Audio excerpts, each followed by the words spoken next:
Hello guys, मैं तुम सबके लिए लेकर आ चुका हूँ ब्लैक क्लोवर सीजन 1। मैंने तुम लोगों से पूछा था कि कौन सा एनिमे लाऊं, तो उसमें सबसे ज्यादा वोट्स जो आए हैं वो ब्लैक क्लोवर और ब्लीच के लिए आए हैं। तो मैं सोच रहा हूँ इन दोनों एनिमे को एक साथ शुरू कर दूं, तो ये दोनों एनिमे साथ में आएंगे। अब चलिए अब शुरू करते हैं बिना किसी देरी के। Let's get started. एपिसोड की शुरुआत में हमें एक स्कल देखने के लिए मिलता है। फिर बताया जा रहा होता है कि दूर गांव में एक फादर रहते हैं और एक छोटा सा चर्च है, उसके अंदर दो अनाथ बच्चे आए हैं। हम लोग देखते हैं यहाँ पर दो छोटे से बच्चे होते हैं और एक बच्चा तो काफी ज्यादा चुलबुला और एक काफी शांत होता है। जो शांत वाला होता है उसके पास एक पेंडेंट भी होता है। यहाँ पर जो फादर होता है वो कहता है कि तुम लोगों को दुनिया ने ठुकरा दिया, लेकिन मैं तुम लोगों को पालूंगा। और फिर 15 साल बाद हम लोगों को देखने को मिलता है कुछ लोग खेतों में काम कर रहे होते हैं, वो मैजिक के इस्तेमाल से। और हम लोग देखते हैं एक लड़का जो होता है वो चिल्ला रहा होता है और वो एक सिस्टर मतलब कि नन से बोल रहा होता है शादी के लिए। और हम सबको पता है कि नन जो है वो शादी नहीं करती है अपने जीवन काल के अंदर, लेकिन ये लड़का जो होता है वो कह रहा होता है सिस्टर लिली मेरे से शादी कर लो। तो वो लड़की कह रही होती है रास्ता मेरे भाई ऐसा नहीं हो सकता, और वो मानता नहीं है तो उसके ऊपर वाटर मैजिक से पंच मार देती है जिससे कि उसकी हालत खराब हो जाती है। तभी हम देखते हैं 2-3 बच्चे और आते हैं यहाँ पर, और हम देखते हैं वो लड़का फिर से खड़ा हो जाता है यहाँ पर और कहता है कि मैं तो शादी करके रहूंगा। तभी एक और लड़का आता है हैंडसम जिसने पेंडेंट पहना हुआ है। मतलब ये दोनों वही लड़के हैं जो कि स्टार्टिंग के एपिसोड में थे। यहाँ पर जो बड़ा वाला लड़का होता है वो आकर उसको डिसरिस्पेक्ट करता है और कह रहा होता है कि ऐसा इम्पॉसिबल है, तो इनसे शादी नहीं कर सकता। एक तो तू कुछ काम का नहीं है, धाम का नहीं है, और तेरे को मैजिक भी नहीं आता। और सबसे बड़ी बात, सिस्टर जो है वो नन है, लेकिन वो बंदा मानने का नाम ही नहीं ले रहा होता। फिर हम लोग दिखते हैं कि दूसरी तरफ जो छोटे छोटे बच्चे होते हैं ये भी अनाथ है और यहाँ पर चर्च के अंदर काम वाम करते हैं और रहते हैं। और ये लोग मैजिक इस्तेमाल कर पा रहे होते हैं, लेकिन जो ये लड़का है आस्था, ये मैजिक का इस्तेमाल बिल्कुल भी नहीं कर पा रहा होता। इसका जो छोटा भाई होता है नैश, वो बोल रहा था कि अभी तू मैजिक का तो इस्तेमाल कर नहीं सकता, तू फालतू की बड़ी बड़ी बातें करता है। तो वो कहता है कि देख मैं क्रंचेस कर सकता हूँ, और क्रंचेस करता है। दूसरी तरफ हम देखते हैं जो दूसरा लड़का होता है उसका नाम होता है यूनो, और वो विंड मैजिक इस्तेमाल कर सकता है और वो कपड़े वपड़े सुखाता है। तभी ये आस्था उठ के भागता है और कहता है कि मैं लकड़ियां काटूंगा। तब तक हम देखते हैं यूनो अपने विंड मैजिक का इस्तेमाल करके ही लकड़ियां काट देता है। अभी हम देखते हैं यहाँ पर फादर आते हैं और कह रहे होते हैं कि ये क्या शोर शराबा है। तब तक हम देखते हैं दोबारा से यहाँ पर जो आस्था होता है वो उस स्कल को देख रहा होता है और कह रहा होता है कि एक दिन मैं विजार्ड किंग बन के रहूंगा किसी भी कीमत के ऊपर। और वो कह रहा होता है कि इस चर्च को तो मैं ठीक करके रहूंगा। तो इधर से फादर को गुस्सा आ जाता है, वो उसको पुराना पुराना कह रहा होता है। तभी सब लोग कहने लगते हैं अबे तू मैजिक नहीं कर पाएगा, कुछ नहीं कर पाएगा। तो वो वहां से भाग जाता है। उसके बाद यूनो जो होता है वो अपने चर्च के अंदर आ जाता है। तब तक यहाँ पर सिस्टर लिली आ जाती है और वो कह रही होती है कि यूनो तुझे इतना रूड नहीं होना चाहिए उसके साथ। उस समय के बाद मैंने तुझे कभी हंसता हुआ नहीं देखा, जो अब से 10 साल पहले हुआ था। उसके बाद सीन बदलता है, हम लोगों को देखने के लिए मिलता है जो आस्था होता है वो ट्रेनिंग कर रहा होता है और वो 1 हैंड पुशअप मार रहा होता है, वो भी उसने 1000 मार दिए थे। मतलब फिजिकल एबिलिटीज में तो ये बंदा कमाल का है। और यहाँ पर वो कह रहा होता है कि मेरे को जब मेरी गुमोर मिलेगी तो मैं कामयाब हो जाऊंगा। सीन बदलता है, कुछ समय बाद का हम लोगों को देखने के लिए मिलता है आस्था और यूनो जो होते हैं वो एक जगह पर आए होते हैं जहाँ पर इन लोगों को इन सबकी गुमोर मिलेगी। यहाँ पर काफी सारे शाही लड़के भी आए होते हैं और यहाँ पर इन दोनों को अनाथ बच्चों को देख के सब लोग इनको चिढ़ा रहे होते हैं और यहाँ पर सब लोग यहाँ पर मजाक कर रहे होते हैं उन लोगों का। भी हम देखते हैं आसमान पर कालीन पर बैठकर एक बुढ़ा मैजिशियन आता और वो कह रहा होता है कि तुम लोगों का स्वागत है इस जगह पर। हमारे शहर से कभी भी कोई विजार्ड किंग नहीं निकला, ना ही कोई नाइट किंग निकला है, तो मैं चाहता हूँ कि तुम लोग जाओ और दुनिया में कब्जा करो। और यहाँ पर हम देखते हैं गुमोर मिलती है, किताबें मिल रही होती हैं और अलग अलग बंदों पे अलग अलग जाते हैं। किसी की कुछ मोटी होती है, किसी की पतली होती है, किसी की छोटी होती है, किसी की बड़ी होती है।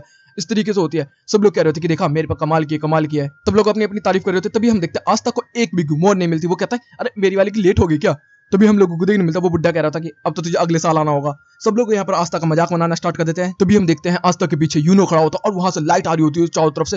और यहाँ पर बुड्ढा भी कहता है 4 क्लिप, 4 पत्ती वाली किताब होती है इसके पास, और जितने भी बंदे हैं उन सबके पास अभी तक 3 पत्ती वाली आई है। और इसको स्पेशल कहा जाता है क्योंकि फर्स्ट विजार्ड किंग के पास ये थी। यहाँ पर हम लोग देखने मिलता है आस्था के ऊपर सब लोग हंस रहे होते हैं, लेकिन यूनो के लिए सब चीयर कर रहे होते हैं। इधर में आस्था कह रहा होता कि चुप, मैं बनूंगा विजार्ड किंग, सब लोग देख लो मेरा चेहरा, और तू मेरा राइवल है यूनो। तभी यूनो उसके पास डाउन होता है और कह रहा होता है कि कभी नहीं होने वाला ऐसा।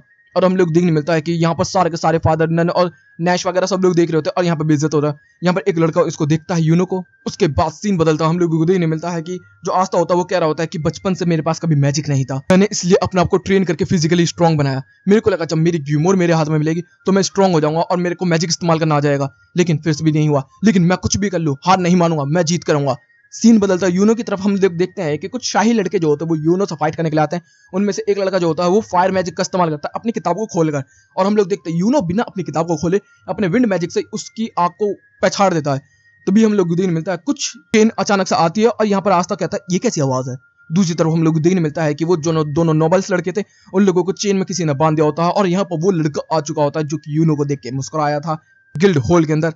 फिर हम लोगों को देखने के लिए मिलता है उसने यूनो को भी बांध दिया होता है और वो कहता है कि ये मेरा चेन मैजिक है, मैं एक नाइट रह चुका हूँ जो तुम लोगों का सपना है, लेकिन मैं काफी खराब लगा और उन लोगों को मेरा मैजिक अच्छा नहीं लगा, इस वजह से मुझे निकाल दिया। तो यूनो कहता है कि तू मेरी ग्यूमोर का क्या करेगा, तू इस्तेमाल तो कर नहीं सकता उसे। तो कहता है कि हाँ, लेकिन ब्लैक मार्केट के अंदर इसकी काफी अच्छी कीमत मिलेगी, मैं वही खरीदूंगा और तेरा पेंडेंट भी अच्छा लग रहा है तो वो भी लूंगा। तभी हम देखते हैं पीछे से आस्था की आवाज आती है और वो दीवार से टकरा जाता है और वो उसको चेतावनी देता है, लेकिन वो नोबल को कह रहा होता है। तभी नोबल उसकी तरफ इशारा करता है तो वो कहता है, ओए चोर, मेरे भाई की किताब छोड़ दे वरना तू पिटेगा बहुत बुरी तरीके से। हाँ, वो यूनो जो होता है उसको जाने के लिए बोलता है क्योंकि वो मैजिक इस्तेमाल नहीं कर सकता। तभी ये कह रहा था, अब तू तो वही है ना गिल्ड हॉल में जिसका सबसे ज्यादा मजाक बन रहा था, तेरे को एक किताब तक तो मिली नहीं तो तू मुझे क्या हराएगा, मैं एक नाइट हूँ लड़के, तुझे पता भी है, चुपचाप निकल ले। लेकिन हम देखते हैं आस्था जो होता है उस पर अटैक कर देता है, तो वो अपनी चेन से उस पर अटैक करता है तो आस्था ब्लॉक करता हुआ चला जाता है। जैसे पंच मारता तभी हम देखते हैं उसने आस्था को चेन कर दिया होता और अपने चेन मैजिक की मदद से आस्था के चीथड़े उड़ा दिए होते हैं। आस्था भी कह रहा होता कि मैं मैजिक यूज नहीं कर सकता, इसलिए मैंने फिजिकली स्ट्रॉन्ग किया, लेकिन इसका मैजिक तो कमाल है। तभी यहाँ पर वो लड़का वापस आता है और वो कह रहा होता है कि मेरी चेन जो है वो छूते ही किसी के अंदर भी बता देती है कितना मैजिक है, और मेरी चेन को एक बूंद बराबर भी तेरे अंदर मैजिक महसूस नहीं हुआ। तेरे जैसा तो अनोखा बच्चा मैंने आज तक नहीं देखा, क्योंकि तू कवाड़ है। तेरे जैसा लोग ही इस दुनिया में रहते हैं, तू कभी कुछ नहीं कर पाएगा, तू कबाड़ है, कबाड़ है, कबाड़ है। ऐसे आस्था ये सुनता है भाई उसका मोटिवेशन सब कुछ खत्म हो जाता है, दिल टूट जाता है उसका, वो आंखें बंद करके अपने फेथ को एक्सेप्ट कर लेता है। तभी उसे यूनो की आवाज आती है और वो कह रहा होता है कि ओए मेरे भाई और मेरे राइवल के ऊपर से पैर हटा अपना। तभी वो कहता है इसको राइवल बनाया तूने बच्चे को। तभी हम देखते हैं आस्था भी अपना मोटिवेशन वापस पा लेता है और कह रहा था अपने गंदे पैर मेरे पे से हटा। वो कहता है कि लड़के तुम मरने वाला है। तभी हम देखते हैं आस्था जो होता है वो कहता है कि हाँ तू मरने वाला। तभी अचानक से सब कुछ ब्लैक एंड व्हाइट हो जाता है। हम लोग देखते हैं जमीन के अंदर से एक गुमोर निकल कर आई है जो कि ब्लैक कलर की है और बड़ी डस्टी है, उसके अंदर से एक तलवार निकल कर आती है। तो यहाँ पर ये लड़का भी डर जाता है कि ये क्या है। फिर हम लोगों को बताया जाता है कि 3 पत्ती वाली प्यार, मोहब्बत और इग्निटी लेके आती है, 4 पत्ती वाली लक लेके आती है, लेकिन 5वीं होती है डेविल की। हम लोग देखते हैं ये 5 क्लोवर ही होती है और यहाँ पर आस्था के पीछे डेविल आ चुका होता है उसकी शैडो के अंदर और उसने आस्था ने तलवार उठा ली होती है और यहीं पे ये एपिसोड भी खत्म होता है। अब होता है नेक्स्ट एपिसोड की शुरुआत में हम सीन वही देखते हैं जिसके अंदर वो कह रहा होता है कि तू कुछ नहीं कर पाएगा और आस्था के पास उसकी तलवार आती है। फिर हम लोग देखते हैं कि यहाँ पर यूनो जो होता है वो कह रहा होता है कि मेरी गलती की वजह से ये हुआ, मुझे माफ कर देना आस्था। फिर हमें बताया जाता है कि 10 साल पहले जब यूनो और आस्था 5-5 साल के थे, हमें देखने के लिए मिलता है कि यहाँ पर आस्था और यूनो जो होते हैं वो भाग रहे होते हैं और यहाँ पर यूनो गिरने की वजह से रोने लगता है। तो आस्था कहता है छोटी छोटी बात पे क्यों रोता है तू, अरे मैं हूं ना तेरे साथ, चल मजे करते हैं, जल्दी चल वहां पर खाना मिलेगा अपन लोगों को। तो वो लोग भाग के जाते हैं और हम लोगों को देखने मिलता है कि वहां पर सिस्टर लिली पहले से इन लोगों के लिए बैठी होती है और खाना वाना खाती है और हम देखते ब्रेड उन सबको अच्छी लगती है। आस्था तो कहता है कि इस वजह से तो मैं शादी करना चाहता हूँ। तो कहता है कि फादर ने बनाया है, तो कहता है फादर से शादी नहीं करूंगा मैं। तो यूनो कहता है कि अबे वो नहीं करेंगे शादी, पागल है क्या तू। तो यहाँ पर उसको समझ में आ जाता है। इधर से सीन बदलता हम लोग को देखने मिलता है यहाँ पर एक कहानी बताई जा रही होती है कि एक विजार्ड किंग था। जब एक मॉन्स्टर ने पूरी दुनिया को तबाह करने के लिए निकला तो यहाँ पर जो विजार्ड किंग आया वो काफी ज्यादा ताकतवर था, वो काफी अच्छे थे। तो फिर उन्होंने उस मॉन्स्टर को हराया और इस दुनिया को अच्छा भला कर दिया। सब लोग सोच रहे थे कि दुनिया में इंसान खत्म होने वाले हैं, लेकिन विजार्ड किंग ने सब लोगों को बचा लिया और तब से वो सबसे ताकतवर बंदे बने हैं। तो यहाँ से आस्था और यूनो ने पहली बार विजार्ड किंग के बारे में सुना होता है और दोनों काफी ज्यादा खुश हो जाते हैं। फिर यहाँ पर जो सिस्टर लिली होती है वो स्कल को देख रही होती है और बता रही होती है कि विजार्ड किंग कैसे होते हैं, मतलब उनके बाद काफी सारे विजार्ड किंग आए जो सबसे ज्यादा ताकतवर होते हैं किंगडम के, और जो क्लोवर किंगडम है वो उन्हीं की वजह से इतने अच्छे तरीके से चल रहा है और हम लोग जिंदगी इतनी अच्छी जिंदगी जो जी रहे हैं वो उन्हीं की वजह से जी रहे हैं। आस्था को ये सुन के काफी अच्छा लगता है तो वो कह रहा होता है कि मैं बनूंगा विजार्ड किंग। तभी सब लोग शॉक्ड हो जाते हैं। तो वो कहते क्या हुआ, तो कहते कुछ नहीं। तो कहते कि हाँ मैं विजार्ड किंग बनूंगा, अपने भाई यूनो को सेव करूंगा, सिस्टर लिली को सेव करूंगा और इस बेकार से चर्च को ठीक करूंगा। मतलब टूटा फूटा होता है ना ये, इस वजह से। तो यहाँ पर जो यूनो होता है वो भी अपने लॉकेट को पकड़ता है और कह रहा था कि हाँ ये सुनने में तो अच्छा है, मैं भी करूंगा। फिर हम लोगों को देखने मिलता है कि दिसंबर के 12 तारीख ठंड आ चुकी होती है जिसके अंदर आस्था जो होता है वो मैजिक इस्तेमाल करने की कोशिश करता है, लेकिन वो मैजिक नहीं कर पा रहा होता है। फिर वो सिस्टर लिली को देख लेता है तो फिर से उसके प्यार में पीछे पड़ जाता है। तो वो कहती चुप हो जाता है। तब तक हम देखते पीछे से जो यूनो होता है वो नैश को लेकर आ रहा होता है और नैश चुप नहीं हो रहा होता, वो रोए जा रहा होता है। तो आस्था कहता है कि मैं करूंगा और वो उसको हिला के उसको और रुला देता है। फिर सिस्टर लिली जो होती है वो उसको थपथपा के शांत करवा देती है। तब तक हम देखते हैं यहाँ पर फादर भी आ चुके होते हैं और फादर जो होते हैं वो कह रहे होते हैं कि जब मेजर के पास जाना खाने के लिए तो तुम इस लेटर को पोस्ट कर दोगे तो यहाँ पर कौन करेगा ये काम। तो आस्था बोलता है मैं। लेकिन हम देखते हैं कि वो यूनो के पास जाते हैं और कह रहे होते हैं कि प्लीज यूनो तुम जाके दे देना, आस्था इतना ज्यादा वो है इस लेटर को कहीं गिरा देगा और ये काफी ज्यादा इंपॉर्टेंट है। तो यहाँ पर आस्था कहता है कि यूनो चाहे तो मैं कर सकता हूँ। तो यूनो कहता है कि नहीं ठीक है मैं कर लूंगा और यूनो यहाँ से निकल जाता है। इधर से सीन बदलता हम देखते हैं एक बार के अंदर एक बंदा होता है उसको धक्का देकर बाहर रहते हैं उसका ऑनर और कह रहा होता है कि जब तेरे पास पैसे हो तब आई हो तू यहाँ पर। तो कहता है कि क्या बकवास है ये।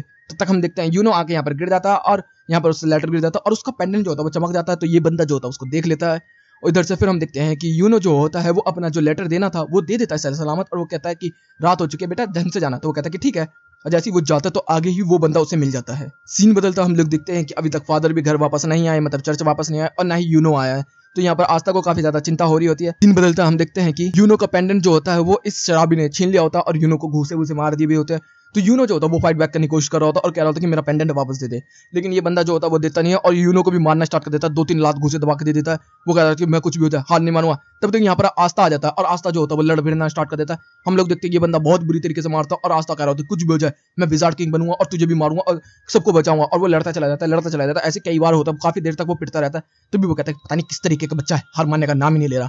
और हम लोग देखते हैं कि यहाँ पर आस्था जमीन में पड़ा होता है और यूनो उसके पास बैठा होता है और वो कह रहा होता है कि मुझे माफ कर देना आस्था। आस्था कहता है कि अपने भाइयों के लिए कुछ भी। फिर इधर से सीन बदलता करंट सिचुएशन में आते हैं। हम लोग देखने के लिए मिलता है कि आस्था के पास तलवार आ चुकी होती है और चेन मैजिक जो होता है वो अपनी चेन का इस्तेमाल करके आस्था के ऊपर हमला करता है। आस्था उसकी चेनों को तोड़ता है और वो कहता है कि अब नहीं बचेगा और तेजी से ट्रैवल करता और एक मारता फटका भटाक देने सी। और भाई हम लोग देखते हैं उससे वो कटता तो नहीं है बंदा, लेकिन दीवार में जाके घुस जाता है। और यहाँ पर आस्था जो होता है वो कह रहा होता है कि मैं विजार्ड किंग बन के रहूंगा किसी भी कीमत के ऊपर, मैं मैजिक इस्तेमाल करूं या ना। तब तक हम देखते हैं यूनो भी फ्री हो चुका होता है और वो कहता है क्योंकि तू मेरा राइवल है। फिर से सीन आता है 10 साल पीछे, जिसके अंदर हम लोग दिन मिलता है कि यहाँ पर आस्था जो होता है वो कह रहा होता है कि यूनो तू ठीक तो है ना। तो वो कहता है कि हाँ मेरी वजह से ये हुआ।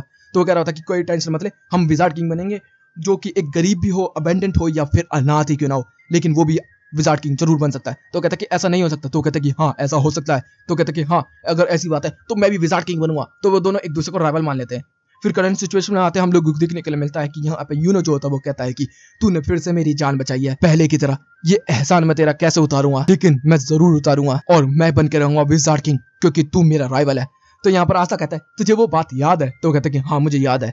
तो अब हमारी फ्रेंडली राइवरी शुरू होने वाली है आस्था। दोनों फीस्ट बम करते हैं और यहीं पे ये एपिसोड भी खत्म होता है। अब शुरू होता है नेक्स्ट एपिसोड। एपिसोड की शुरुआत में हमें एनिमेशन में वही कहानी बताई जा रही होती है कि जब एक बहुत बड़ा मॉन्स्टर जो आता है वो अर्थ पर आकर सब लोगों को डिस्ट्रॉय करना स्टार्ट कर देता है। सब लोगों को लगा था कि इंसानियत खत्म हो जाएगी, लेकिन तभी कहीं से एक बंदा निकल आया जिसके पास थी 4 क्लिप और वो बहुत ही ज्यादा ताकतवर था। उसने उस मॉन्स्टर को बहुत बुरी तरीके से मारा पीटा और अपनी लाइट मैजिक से होली सोर्ड बना के उस डीमन को खत्म कर दिया। तब से वो बने विजार्ड किंग, वही है सबसे ज्यादा ताकतवर। फिर उनके बाद काफी सारे विजार्ड किंग आए और उन विजार्ड किंग के अंदर काम करते हैं 9 टीम्स और एक टीम का कैप्टन जो है वो डिफरेंट मैजिक का इस्तेमाल करता है और वो बहुत ही ज्यादा ताकतवर होते हैं और उन्हीं में से कोई अगला विजार्ड किंग बनता है। इधर से सीन बदलता है, हम देखते हैं आस्था जो होता है वो अपनी तलवार का इस्तेमाल करके अपनी ट्रेनिंग को कर रहा होता है और वो कह रहा होता है कि मेरी ग्यूमोर तो मुझे मिल गई है, लेकिन मुझे अभी और मेहनत करनी होगी। मुझे पता है उधर से यूनो भी बहुत ज्यादा प्रैक्टिस कर रहा होगा, तो मुझे उसको हराना ही होगा। और भाई वो 1000 से ज्यादा स्लैश मार चुका होता है। दूसरी तरफ हम लोग देखते हैं कि यूनो भी जो होता है अपने विंड मैजिक को और अच्छा कर रहा होता है और उससे लकड़ियां काट रहा होता है, पत्थर चकनाचूर कर रहा होता है और अपना को ताकतवर बना रहा होता है। और वो भी कह रहा है कि आस्था उधर ट्रेनिंग कर रहा होगा। सीन बदलता हम लोगों को देखने के लिए मिलता है कि फादर और सिस्टर जो होते हैं वो बूढ़े विजार्ड पाते हैं और वो कह रहा होता है कि जो 2 नोबल थे उन्होंने मना कर दिया वो नाइट टेस्ट देने के लिए क्योंकि उनके साथ कुछ बुरा हुआ है, जिस वजह से वो काफी ज्यादा डर गए हैं। लेकिन उन्होंने 2 नाम लिए हैं। तो वो कहता है कि अरे यूनो तो समझ में आ रहा है, मगर आप आस्था को क्यों कह रहे हैं? जो बूढ़े विजार्ड होते हैं वो कह रहे होते हैं कि क्या आप आस्था को दूर जाने नहीं देना चाहते? ओ इतना प्यार करते हैं। और भाई वो शर्माना स्टार्ट कर देता है। यहाँ पर वो सारी बातें होने लगती है। तो वो कहने लगता है कि बेशक वो दोनों बच्चों को मैंने बचपन से पाला है, वो मेरे बच्चे हैं, मैं उनको चोट नहीं पहुंचने देना चाहता किसी भी तरीके से। और खास तौर पर आस्था तो मैं तो पता ही है ना, आस्था तो मैजिक इस्तेमाल नहीं कर सकता। तो यहाँ पर वो बूढ़ा कहता है कि हाँ यूनो सिलेक्ट हो जाएगा, आस्था वापस आ जाएगा, एग्जाम देने तो क्या जाता है। तो यहाँ पर वो कहते हैं कि हाँ ये बात तो सही है। फिर आस्था की गिमोर के बारे में बात करते हैं तो वो बुढ़ा कह रहा होता है कि 5 क्लोवर कहीं वो ही तो नहीं।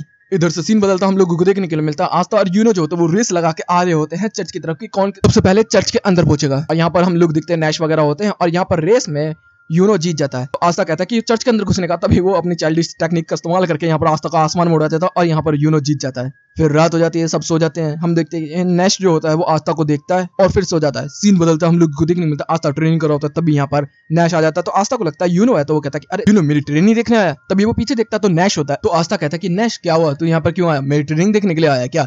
देख मैं कितना ताकतवर बन गया, मैं विजार्ड किंग बनूंगा। तभी नैश कहता है कि हम जैसे गरीबों और अबेंडेंट बच्चों को ये सब सपने नहीं देखने चाहिए। तो कहता है क्या बोल रहा पागल है क्या तू? और वो उसको डांटता है, कहने लगता है कि तू देख मैं विजार्ड किंग बन के रहूंगा। और वो यहाँ पर पत्थरों को तोड़ देता है। तो यहाँ पर नैश कहता है कि अच्छा देखते हैं। सीन बदलता हम लोगों को देखने के लिए मिलता है फादर ने और नन ने यहाँ पर स्वीट पोटैटोस की काफी सारी डिशेस बना रखी होती हैं क्योंकि अगले बार ये टेस्ट देने जा रहे हैं। तो यहाँ पर फादर जो होते हैं वो आस्था को टीज करना स्टार्ट कर देते हैं कि तू तो पास करेगा नहीं, यूनो तो आराम से कर लेगा, तू तो वापस आएगा, खेती बाड़ी करेगा, मेरे साथ मजा आएगा, बल्ले बल्ले। भाई ऐसे कहने लगता है अबे क्या बोल रहे हो यार। और हम लोग को दिन मिलता है वो फिर सिस्टर लिली के पास जाता है। तो सिस्टर लिली उसे पहली मैजिक से मार के उड़ा देती है। फिर सीन बदलता है, हम लोग देखते हैं अगली सुबह हो चुकी होती है जिस दिन यूनो और आस्था निकलने वाले अपने घर से। जैसे वो लोग जाना स्टार्ट कर देते हैं तभी यहाँ पर नैश उसे रोकता है और कहता है कि अगर तू नाइट में सिलेक्ट भी हो गया तो मैं भी अपने सपने पूरे करने स्टार्ट कर दूंगा, क्योंकि फिर मुझे विश्वास हो जाएगा तेरे ऊपर। और यहाँ से ये लोग चले जाते हैं। हम लोग देखते हैं सिस्टर लिली जो होती है वो उन लोगों को जाते हुए देखती है, तो फिर वो याद कर रही होती है कि किस तरीके से अब से 10 साल पहले जब सिस्टर लिली यहाँ पर आई थी तो आस्था ने किस तरीके से बिहेव किया था उससे देखते ही मैरिज के लिए, और वो आज इतने बड़े हो गए हैं कि वो नाइट बनने के लिए निकले हैं। और फिर उसको ये याद आने लगता है कि किस तरीके से यूनो ने उस दिन से अपनी हंसी खो दी थी जब आस्था को चोट पड़ी थी उसकी वजह से, लेकिन दोनों ही विजार्ड किंग की राह में हैं। और हम लोग देखने को मिलता है कि आस्था और यूनो यहाँ से निकल जाते हैं। वो लोग आगे की तरफ बढ़ रहे होते हैं और यहाँ पर आस्था कह रहा होता है कि अरे मुझे जल्दी जल्दी जाना है यार, मैं तो जाके विजार्ड किंग बनूंगा। तो कहता है तू कितनी भी जल्दी चले यार, बाद में ही तो पहुंचेगा। तो कहता है कि विजार्ड किंग बनते ही मैं लिली के पास आऊंगा और लिली के साथ शादी कर लूंगा। इस तरीके से वो सपने देखता है। तो कहता है कि चल मैं तो रेस लगाऊंगा। तो यूनो कहता है ठीक है, और दोनों भागना स्टार्ट कर देते हैं क्लोवर किंगडम की तरफ। आगे की तरफ जाते हैं, थक जाते हैं, फिर भागते हैं, फिर थक जाते हैं। फिर यहाँ पर वो आस्था भागता है तो उसको यूनो रोकता है। फिर हम लोग दिन मिलता है कि वो रात हो जाती है। फिर यहाँ पर मार के खाना भी खाते हैं और जलाते भी है। फिर अंधेरे रास्ते, पहाड़ों पर चढ़ के, समुद्रों में जाके, नदियों में तैर के, रेगिस्तान से भागते हुए, चढ़ते हुए, रात दिन 2-4 दिन ऐसा करते हुए, बहुत ही तेजी से भागते हुए पहाड़ों के ऊपर चढ़ते हुए पहुंच जाते हैं क्लोवर किंगडम। और यहाँ पर वो कहता है कि यही है हमारे सपनों का शहर, अब शुरू करेंगे हम खेल अपना। यहाँ पे बताया जाता है कि आस्था और यूनो के लिए पता नहीं कैसी कैसी चुनौतियां होंगी अब सामने। और यहीं पे ये एपिसोड भी खत्म होता है। अब शुरू होता है नेक्स्ट एपिसोड। एपिसोड की शुरुआत में हम लोग देखने को मिलता है कि क्लोवर किंगडम के अंदर एक सिटी होती है, उसके अंदर यूनो और आस्था आ जाते हैं। जैसे ही वहां पर आते हैं तो देखते हैं चारों तरफ मैजिक ही मैजिक इस्तेमाल हो रहा था, लेकिन और ये सिटी काफी ज्यादा महंगी है क्योंकि ये छोटे मोटे गांव से आए हैं इस वजह से। तो यहाँ पर वो लोग कह रहे होते हैं कि ये क्रिस्टल जो है ये विजार्ड किंग का है और यहाँ के किंग क्लोवर का भी है। तो कहता है कि हाँ। तो आस्था कहता है कि मैं यहाँ पर विजार्ड किंग बनूंगा ना, सिस्टर लिली के साथ रहूंगा तो तुझे भी रहने दूंगा। तो यहाँ पर यूनो कहता है कि ये मेरी लाइन है। फिर हम लोगों को देखने के लिए मिलता है कुछ बच्चे और बच्चियां जा रही होती है अपनी माँ के साथ, तो आस्था उनको देख के याद करने लगता है। यहाँ से सीन बदलता हम दिखते हैं कि नैश जो होता है वो कह रहा होता है कि कितना ज्यादा शांत है जब से आस्था गया होता है। यहाँ पर सिस्टर लिली कहती है अच्छा तुझे याद आ रही है क्या उसकी, वो शर्मा देता है। इधर से फिर हम लोगों को देखने मिलता है आस्था ने पता नहीं कुछ अजीब सा सांप सा खा रहा होता है और बहुत सस्ता मिला होता है जिस वजह से वो खा रहा होता है। तो यूनो कहता है कि देख उधर जा रहा है अपन लोगों को। जैसे वो लोग वहां पर जाते हैं तो देखने के लिए मिलता है काफी सारे लोग आए होते हैं। और यहाँ पर आस्था कह रहा होता है कि अरे हाय सब लोगों को कैसा है मेरा, हाय हेलो हेलो। फिर हम लोगों को देखने मिलता है इनकी चेकिंग हो रही है, तो मतलब इनका नंबर मिल रहा होता है जिसमें यूनो का जो नंबर बना होता है वो होता है 164 और आस्था का होता है 165। लेकिन यूनो की गुमोर को देख के सब लोग शॉक्ट हो जाते हैं और कहते हैं कि ये वही लड़का है। और आस्था की जो गुमोर होती है वो काफी अजीब लग रही होती है, तो वो कह रहा होता है कि ये कैसी है। फिर आस्था के पीछे एक और लड़का होता है 166 जिसका नाम होता है साके। इधर से हम लोगों को देखने मिलता है सब लोग स्टेडियम के अंदर आ जाते हैं और कुछ बर्ड्स जो होती है वो लोगों को परेशान कर रही होती है, जिसके अंदर बताया जा रहा होता है कि जिनका कम मैजिक होता है बर्ड्स उन्हीं के आसपास रहती है, इनका बहुत ही कम होता है तो बहुत सारी बर्ड्स हो जाती है। लेकिन हम देखते हैं यूनो के पास एक भी बर्ड नहीं भटक रही होती है इधर से, तो सब लोग उसी के बारे में बात कर रहे होते हैं। तो ये आस्था कहते हैं कि अब मैं बनूंगा विजार्ड किंग। देखने को मिलता है आस्था के पास काफी सारी बर्ड्स होती है जिसका मतलब इसका बहुत ही कमजोर है मैजिक तो है ही नहीं। और वो इधर से उधर भागना स्टार्ट कर देता है, तभी वो एक आदमी से टकरा जाता है जो कि बहुत ही ज्यादा डेड और खतरनाक लग रहा होता है। वो कह रहा होता है कि यार ये इतना बड़ा बंदा है। तो वो कह रहा होता है अरे कोई नहीं यार, फेलियर से कुछ नहीं होता, कोई बात नहीं, कितनी भी मन हो जाए हमेशा टेस्ट देता रहना चाहिए। तभी वो बंदा उसका सर पकड़ लेता है और तभी हम लोग दिन मिलता है 2 बंदे यहाँ पर आते हैं और कह रहे होते हैं कि लीडर आप यहाँ पर क्या कर रहे हैं नीचे की तरफ। तभी यहाँ पर एक लड़का कहता है अरे ये तो वो है ब्लैक बुल। तभी हम देखने मिलता है यहाँ पर 2 बंदे जो होते हैं वो उनके बारे में बताया जा रहा होता है चीजों को लेके। तभी हम देखते हैं कि जो ये बंदा होता है आस्था को पकड़े हुए है और वो उसका कह रहा होता है कि तू मरने वाला है। बताया जाता है कि ये 9 कैप्टन में से एक कैप्टन है। और हम लोग को दिन मिलता है सब लोग कह रहे होते हैं कि ये जो है ये बहुत ही अजीब क्रू है, पता नहीं इसमें कोई लोग जानते भी कैसे है और बहुत ही अजीब से कोई वुमनाइजर है, कोई अजीब सा कोई नहीं जाना चाहता इस क्रू के अंदर। तो और यहाँ पर वो बंदा कह रहा होता है कि तू मरने वाला लड़के, मगर जैसे ही हम देखते हैं वो मारने वाला होता है जान से, तभी यहाँ पर रॉकेट लॉन्च हो जाती है। तो वो कह रहा होता है कि तेरे को दूसरी जिंदगी दे रहा हूँ, अच्छे से जियो इसको। तभी हम देखते हैं वो साके जो होता है वो पीछे से उसके पास आता और कह रहा होता है कि उससे दूरी बनाकर, वो बहुत ही खतरनाक आदमी है। तो आस्था कहता है ठीक है ब्रो। फिर इधर से हम लोग को देखने के लिए मिलता है कि यहाँ पर और भी जो कैप्टन है वो आए होते हैं, जिनमें से एक सिल्वर होता है, एक फायर का होता है, एक मैंट्रिक्स होता है, और यहाँ पर बताया जा रहा होता है कि ये है लेडी रोज, और यहाँ पर एक पर्पल होता है, यहाँ पर एक स्लीपी क्वीन होती है और एक छोटा सा बच्चा होता है, और यहाँ पर फिर गोल्डन ड्रो का एक बंदा आता है जिसका नाम है विलियम, और बताया जाता है कि सबसे ताकतवर बंदा यही है, अगला विजार्ड किंग बन भी सकता है यही है। और फिर आखिर में कैप्टन आते हैं यहाँ पर ब्लैक बुल के, जिनका नाम है यामी। बताया जा रहा होता है कि इन्हीं 9 लीडर्स की किसी एक क्रू के अंदर हम लोग जाएंगे और फिर वहां से हम आगे बढ़ेंगे। तो आस्था कहता है विजार्ड किंग कहाँ है, तो कहता है छोटे मोटे कामों के लिए विजार्ड किंग थोड़ी ना आएगा। तभी हम देखते हैं जो गोल्डन ड्रोन वाला बंदा होता है वो कह रहा होता है कि विजार्ड किंग नहीं है, मैं टेस्ट लूंगा तुम लोगों से। तो आसमान से हम लोगों को देखने मिलता है कि कुछ पेड़ सा निकल गया था और सब लोगों के पास यहाँ पर उड़ने वाली झाड़ू आ जाती है। तो आस्था और यूनो देख लेते हैं भाई उसका मैजिक कमाल का है। फिर यहाँ पर जो गोल्डन ड्रोन का बंदा होता है वो कहना स्टार्ट कर देता है कि सुनो मैं तुम लोगों का टेस्ट लेने वाला हूँ, सबसे पहला काम जो होगा तुम्हें उड़ना होगा इसके ऊपर बैठ के। तो वो लोग कहते हैं कि हमें तो आता ही नहीं है ये चीज, हमने कभी किया नहीं। तो कहते हैं कि जो भी अपना मैजिक को थोड़ा बहुत भी समझता होगा वो ये आराम से कर लेगा। तो हम देखते हैं काफी सारे बंदे यहाँ पर उड़ना स्टार्ट करते थे, काफी सारे लोडर जरूरत भी होते हैं, हिल भी रहे होते हैं और कुछ गिर भी रहे होते हैं। लेकिन यूनो जो होता है वो कमाल का उड़ रहा होता है। सब लोग कह रहे थे कि ये तो कमाल का लड़का है। तभी हम देखते हैं कि आस्था जो होता है वो उड़ नहीं पा रहा होता, तो सब लोग कह रहे थे कि ये क्या कर रहा है लड़का। फिर यहाँ पर हम देखते हैं आस्था को बोला जा रहा होता है कि तू अपनी बॉडी को रिलैक्स कर जिससे कि तू उड़ पाए, और ये भी जो एडवाइस दी होती है साक्य ने दी होती है, वो कोशिश करता है नहीं कर पाता। तभी हम देखते हैं यहाँ पर सिल्वर जो होता है वो उठ के यहाँ से जाता है, तो यहाँ पर एक लड़की खड़ी होती है और वो उससे कह रहा होता है कि तू रॉयल ब्लड है, तुझे ये सब देने की जरूरत नहीं है टेस्ट, और अगली बार तुझे ये कोशिश भी मत करिए। तो वो कहती है ठीक है ब्रेक ब्रदर। इधर से सीन बदलता है, फिर हम देखते हैं कि breaking magic, creation magic, lighting magic, बहुत तरीके के मैजिक इस्तेमाल करवाए जाते हैं, लेकिन किसी में भी आस्था कुछ नहीं कर पाता। फिर इधर से बताया जा रहा होता कि अब तुम्हारा अगला मुकाबला होने वाला है जिसमें तुम एक दूसरे से टकराओगे। हाँ, एक नाइट को तो लड़ना ही आना चाहिए ना। तो आस्था कहता है कि अरे मेरे साथ कौन आएगा। तो यहाँ देखते हैं साक्य यहाँ पर आता है और वो कहता है कि मैं तेरे को चुनता हूँ ना पार्टनर की तरीके से। तो यहाँ पर बोला जाता है कि सबसे पहले कौन, तो यहाँ पर आस्था और साक्य ही निकल के आते। तो यहाँ पर आस्था कहता है थैंक यू, लेकिन तू भी साक्य कह रखती मैंने तेरे साथ पार्टनरशिप इसलिए की क्योंकि तू सबसे ज्यादा कमजोर है, तुझे हराना कोई बड़ी बात नहीं है, जा अपने खेत में जाके काम कर बेटे। सब लोग कहते हो कि साक्य ने तो बढ़िया चाल चली है, और साक्य अपने मैजिक का इस्तेमाल करके एक बैरियर बना लेता है जिससे कि वो अपने आप को बचा भी सकता है और साथ ही साथ यहाँ से मैजिक बुलेट भी शूट कर सकता है। तो वो कहता है कि देखो कैप्टन मैं कितना ताकतवर हूँ। इधर से फिर हम लोग देखने मिलता है आस्था जो होता है वो सुनता नहीं है, बस अपनी तलवार को गिमोर से निकालता और सीधा तेजी से जाता और उसके बैरियर को चीरता हुआ उस बंदे को जमीन में धांस देता है। यूनो भी कहता है कमाल। और यहाँ पर आस्था कहता है कि तेरी तरह मैं मजाक करने के लिए नाइट नहीं बन रहा, मैं बन रहा हूँ विजार्ड किंग बनने के लिए। और यहीं पे ये एपिसोड भी खत्म होता है। अब होता है नेक्स्ट एपिसोड। एपिसोड की शुरुआत में वही सीन स्टार्ट होता है जिसके अंदर सब लोग कह रहे होते हैं कि किसको पार्टनर बनाना चाहिए किसको नहीं। साक्य ने आस्था को चुना होता है, वो कहता है कि मेरे वोटर बैरियर को तोड़ना इम्पॉसिबल है, लेकिन आस्था जो होता है बहुत तेज ट्रेवल जाता है और काट देता है। यहाँ पर डॉन भी कहता है ये इस्तेमाल किया, तभी यामी कहता है कि नहीं ये फिजिकल एबिलिटीज थी। और हम लोग देखते हैं कि वो उस डॉम को तोड़ देता है और यहाँ पर वो कहता है कि मैं मजाक करने के लिए नहीं आया, मैं यहाँ पर आया हूँ विजार्ड किंग बनने के लिए। सब लोग इस चीज को सुनकर एकदम शन हो जाते हैं और वो कह रहे थे कि तू बनेगा, तो वो कहता है कि हाँ बनेगा, तेरे बाप का क्या जाता भाई, चिल्लाना स्टार्ट कर देता।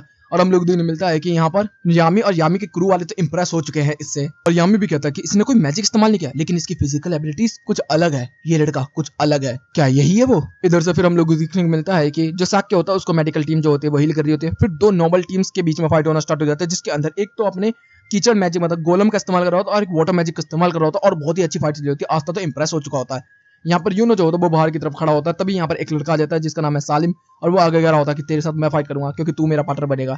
तो यहाँ पर यूनो कहता है ठीक है। और यहाँ पर वो सालिम जो होता है वो नॉबल फैमिली से और काफी ज्यादा ताकतवर है, तो सब लोग उसकी बड़ाई कर रहे होते हैं। और वो कह रहा होता है कि जाके तुझे खेत में काम करना पड़ेगा लड़के, जहां से भी तू आया है। तो कहते कि मैं आया हूँ हाक टाउन से, तो मैं यहाँ से नहीं जाने वाला किसी भी कीमत पे। तो कहते हैं कि लाइटिंग मैजिक से तो तू जाएगा, और वो अपना लाइटिंग मैजिक जो इस्तेमाल करता है बहुत बड़ा सा बॉल बना लेता है यूनो के ऊपर मारने के लिए, और कहता है कि तेरे घर की टिकट तो अब कटी, और तुरंत उसके ऊपर छोड़ देता है। तो भी यूनो जो होता है वो कहता है विंड टोर्नेडो, और विंड टोर्नेडो का इस्तेमाल करने लगता है। तभी हम देखते हैं कि उसकी लाइटिंग को वो रोकने लगता है, और जो लाइट है वो जाके उसी सालिम को लगने लगती है, और साथ ही साथ टोर्नेडो की पावर भी लगती है। और सारे के सारे लोग जो होते हैं वो देख रहे होते हैं इस चीज को, और आखिर में सालिम जो होता है नॉकआउट हो जाता है। सब लोग कहते हैं एक नोबल को हरा दिया। सारे के सारे कैप्टन जो होते हैं वो इंप्रेस दिख रहे होते हैं। सीन बदलता शाम हो चुके होते हैं और हम लोगों को देखने के लिए मिलता है कि यहाँ पर जो ब्लू रोज है वो बता रही होती है कि अनाउंसमेंट करने वाला बंदा तुम लोगों के नंबर्स लेगा, और कैप्टन अगर हाथ उठाएंगे तो वो बंदा उसके अंदर जाएगा। अगर एक से ज्यादा कैप्टन ने हाथ उठाया तो फिर बंदे की मर्जी है कि वो कौन से क्रू में जाना चाहता है। फिर यहाँ पर बुलाया जाता है कि नंबर 1, और नंबर 1 को यहाँ पर चूज कर लिया जाता है। फिर नंबर 2 को रिजेक्ट कर दिया जाता है, और ऐसे ही करते हुए काफी सारे लोगों को चूज किया जाता है, रिजेक्ट किया जाता है। हम देखते हैं कुछ फायर टीम में जा रहे हैं, कोई सेलेमेंडर, कोई स्लेपी, कोई आइस की, कोई किसकी में, इस तरीके से जा रहे होते हैं। फिर यहाँ पर यूनो खड़ा होता है, तब बोला जाता है कि नंबर 164 यूनो, और यूनो आगे की तरफ जैसे आता तो हम लोग देखते हैं कि नो कैप्टन ने अपने हाथ उठाए होते हैं यूनो को लेने के लिए। और यहाँ पर पहली बार ऐसा हुआ है कि 9 के 9 बंदों ने हाथ उठाए हैं, और यहाँ पर सब लोग कह रहे थे ये क्या है, अब क्या करना जाए। तभी यहाँ पर यूनो जो होता है वो कहता है कि मैं गोल्डन ड्रोन में जाऊंगा। सब लोग कहते हैं कि तूने बहुत अच्छी चॉइस ली है। फिर बोला जाता है नंबर 165, और यहाँ पर हम लोग देखने मिलता है आस्था यहाँ पर आता है और देखने के लिए मिलता है किसी भी बंदे ने हाथ नहीं उठाया होता। और यहाँ पर फिर बोला जाता है कि तुझे रिजेक्ट किया जाता है, और आस्था यहाँ पर खड़ा रहता है। तो वो कह रहा होता है कि ओए जाना, तेरे को रिजेक्ट कर दिया, तो वो मानता नहीं है। तभी कैप्टन यामी यहाँ पे खड़े होते हैं और वो कह रहे होते कि ओए लड़के तुझे जाने के लिए बोला तो तू गया क्यों नहीं। वो तुरंत उसके सामने आ जाता उतर के, और वो कह रहे हैं कि तू क्या बोल रहा था, तूने एक छोटी सी फाइट क्या जीत ली, तू अपने आप को विजार्ड किंग समझ रहा है? विजार्ड किंग बनेगा तू, तुझे पता भी है विजार्ड किंग होता क्या है? तेरी औकात भी है इतनी। तो यहाँ पर जो आस्था होता है वो डर तो रहा होता है उसके एमनस पावर से, लेकिन वो कह रहा होता है कि हाँ जिस तरीके से मैंने बोला मैं विजार्ड किंग बनूंगा तो बनूंगा, बेशक मैं कितनी भी ठोकरें खाऊं, लेकिन हर बार खड़ा होकर मैं विजार्ड किंग बनने के लिए राह बच जाऊंगा और मैं बन के रहूंगा। तो यहाँ पर कैप्टन यामी जो होता है अपना ऑरा शांत कर लेते और कहते कि मुझे पसंद आया लड़के तू, चल ठीक है तू ब्लैक बुल का हिस्सा है अब से। तो कहते क्या, तो कहते कि तू रिजेक्ट नहीं कर सकता मुझे लड़के। तो कहते कि ठीक है मालिक। वो डर जाता काफी ज्यादा उससे। और अब शुरू होगी और rivalry, black wolf versus golden dawn. Scene बदल जाता है। हम लोग देखते हैं शाम के टाइम तक काफी सारे बंदे होते हैं, 512 बंदे होते हैं, काफी सारे रिजेक्ट हो जाते हैं, काफी सारे सिलेक्ट हो जाते हैं। फिर रात को आस्था और यूनो एक दूसरे से मिलते हैं। तभी आस्था और यूनो को देख के वहां से भागना स्टार्ट कर देता है और वो कह रहा होता है कि यार पेट खराब हो गया, उस सांप ने कुछ मामला खराब कर दिया लग रहा है। और वो भाग के अपने टॉयलेट में चला जाता है। हम लोग देखते हैं यहाँ पर साक्य होता है और वो कह रहा होता है कि तेरी वजह से जब मैट्रिक्स वाले क्रू में जाना पड़ा, वो भी एक छोटे से ग्रुप में, मैं तुझे खत्म कर दूंगा लड़के, तुझे तो मैं अपने पॉइजन लिजर्ड से मरवाऊंगा। और वो पॉइजन लिजर्ड आस्था को मरवाने वाला होता है। तभी यहाँ पर यूनो जो होता है वो अपने विंड ईगल को भेज देता है और वो कह रहा होता है कि आस्था के आसपास भी भटका ना तू, तो तुझे जान से मार दूंगा, तू आस्था के बराबर भी नहीं हो सकता। तो वो कहता है कि ओके, उसे बाय कहना मेरा। तभी हम देखते हैं वो चला जाता है और यहाँ पर आस्था बाहर निकल जाता है और कहता है कि पेट साफ हो गया, मजा आ गया, चल अब शुरू करते हैं अपनी राइवलरी। इधर से सीन बदलता है। हम लोग देखते हैं आस्था जो होता है वो कैप्टन के पास जाता है और यहाँ पर कैप्टन यामी कहते हैं ओए इतना टाइम लगता है किसी को, तो कहता है कि मैं क्या करूँ, मेरा बहुत लंबा। तभी हम देखते हैं कि कैप्टन यामी के अंदर जो लड़का काम करता है वो यहाँ पर किसी तरीके का पोर्टल खोल देता है। कैप्टन यामी जो होता है वो आस्था को चिल्ला रहे होते हैं। तभी वो कहता है कि कैप्टन मैं इस देर नहीं खोल सकता, जल्दी करोगे थोड़ा वैसा। तो कहते हैं ओए और लाइक इसको दे रहा है तू, तो कहते हैं सॉरी सॉरी सर। तभी वो कहने लगता है कि इस पोर्टल को क्यों बनाया, तो कहता है कि तू उड़ नहीं सकता ना, इसलिए। तो जो कैप्टन यामी होते हैं वो आस्था को उठाते हैं और फेंक के मारते हैं पोर्टल से, बाहर कर देते हैं। और वो कहता है कि welcome to black hole headquarter. कि टूटा फूटा मेंशन होता है। आस्था कहता है ये तो टूटा फूटा है, तो कहता है कि अबे जा ना अपना काम कर। और यहाँ पर आस्था जैसे ही दरवाजा खोलता है कहता है कि मैं हूँ आस्था, मैं हक। तभी वो उसके ऊपर ब्लास्ट होता है और हम लोग देखते चारों तरफ आग लग चुकी होती है। भी कैप्टन यामी कैमरा की तरफ देखते और बोलते हैं ये सबसे क्रेजी टीम, आजा अब तो लड़के। और यहीं पे ये एपिसोड भी खत्म होता है। तो गाइस तुम लोगों को कैसा लगा ब्लैक क्लोवर मुझे जरूर बताना, मैं इसको कंटिन्यू करने वाला हूँ क्योंकि एनिमे बहुत ही ज्यादा मजेदार है। साथ ही साथ मैं ब्लीच भी लेकर आने वाला हूँ, उसके लिए भी चैनल के ऊपर बने रहना। तो गाइस वीडियो चलिए वीडियो को लाइक कर देना, चैनल को सब्सक्राइब कर देना, कमेंट बॉक्स में प्यारी प्यारी बातें कर देना। Okay guys bye bye, thank you for watching.